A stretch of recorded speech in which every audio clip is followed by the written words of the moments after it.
I don't think the gimmick in Mario Tennis Fever really works.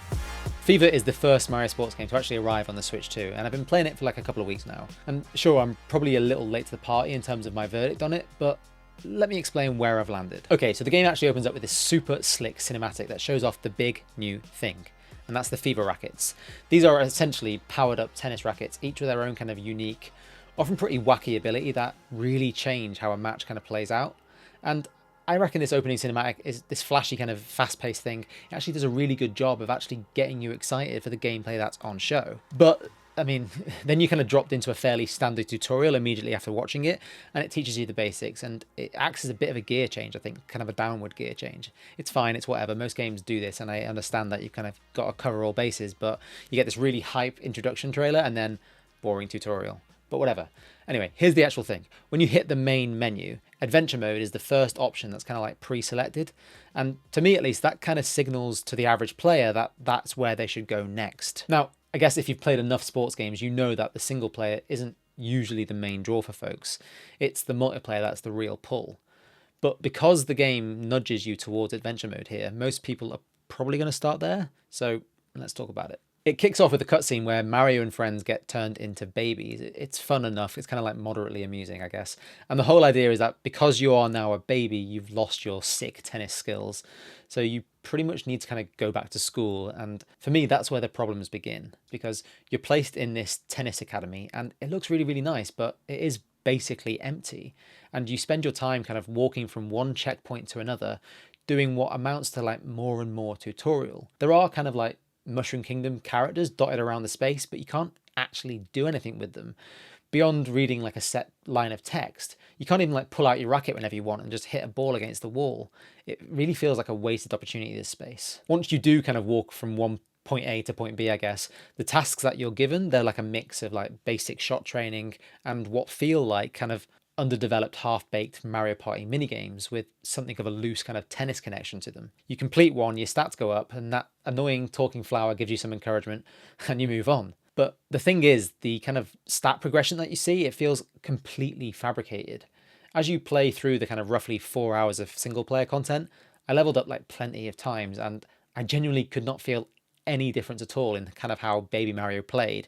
You complete a task, you win a minigame, you take a quiz, you repeat it. The whole thing kind of gets old super fast for me. And admittedly, once you slog through the tennis academy, things do kind of open up a bit. You and your infant pals kind of hop on an airship, explore new areas and take on some boss encounters. And this part is actually decent. It's more varied, it's more interesting, and it uses your tennis skills in some kind of like creative ways. But it's not good enough to kind of justify the tedious slog that you go on to get there. I guess the kind of adventure mode on the whole rarely surprises. It kind of feels a bit underwhelming, and I guess honestly, it kind of feels a bit dated, the whole thing. Once you've kind of done with all of that, there is some kind of welcome extra kind of like single player padding in the way of like challenge modes, tournaments and achievements that you can kind of collect and unlock. But overall, I think it's a pretty weak offering overall if you come into this as like a solo player. Thankfully, though, the multiplayer is where this game actually comes alive. You've got both ranked and casual online play, along with like local multiplayer too, of course. And it's the multiplayer mode where you'll actually get into some proper rallies, you know? The single player is ridiculously easy, but the multiplayer is where the real tennis happens. Now, like I mentioned at the top of the video, when you go into a multiplayer match, you can choose to play with or without the Fever rackets. And Mario games are essentially famous for having fun power-ups that kind of alter the gameplay in exciting and surprising ways. And I appreciate that the Fever rackets are clearly reaching for that tradition. But, I mean, after giving them a real fair shake, I don't really think they work for me, unfortunately. There's a lot of them to unlock here. There's like 30 in total, I think. And most change the game up in some kind of like novel way. So you've got like a lightning racket that can like briefly stun your opponent. One throws sticky mud on the court to kind of slow you down. Another might chuck like ice hazards at you. And there's one that sprays fire across the kind of like playing surface. I think most of these rackets do add an extra layer of like welcome chaotic energy to a rally, and in the right moments they can be fun, but some of them feel overly intrusive to the gameplay. Like they add hazards that are like almost impossible to avoid, and it feels unfair. And I'd also argue that these effects, like the Fever rackets, they aren't particularly well telegraphed either. Like you don't know it's hard to see what's in another player's hand, and you either don't know what you're up against until it's too late, and you can't actually swap your racket mid-match to kind of counter it, so that's a bit of a frustration too. And because there are 30 rackets and a roster of nearly like 40 characters, there are a lot of variables at play here, and on the whole the balancing just didn't feel right to me. I mean, it is amusing and frantic in places, but it's really, really frustrating in others. I mean, for some people, I guess the FIFA rackets will add a genuine bit of depth to what is an otherwise shallow game. But for me, with so many wacky kind of add-ons flying around, I think the actual tennis gets lost in amongst the chaos. It's a tennis game with a chaotic energy that can easily tip into kind of like maddening mischief. It's an arcade game after all, but how much you get out of it really depends on your kind of tolerance for that.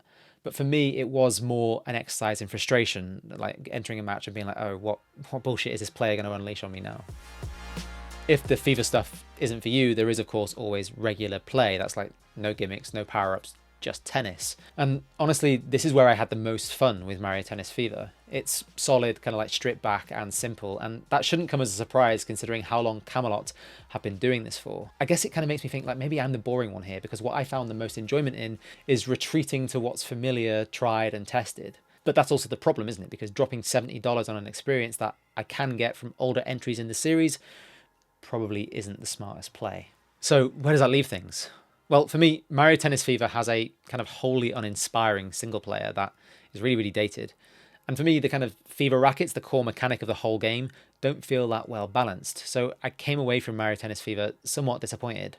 I'd say if you've still got aces on the original Switch, then I'd stick with that, because this new Switch 2 entry doesn't really do enough to set itself apart. The upgrade just isn't compelling enough, which is such a shame really, because I wanted these kind of first year releases to offer big, clear reasons for folks to upgrade to Nintendo's new machine, but this ain't it. Overall, kind of Mario Tennis Fever has all the great components needed for a great sequel, but the balance is off.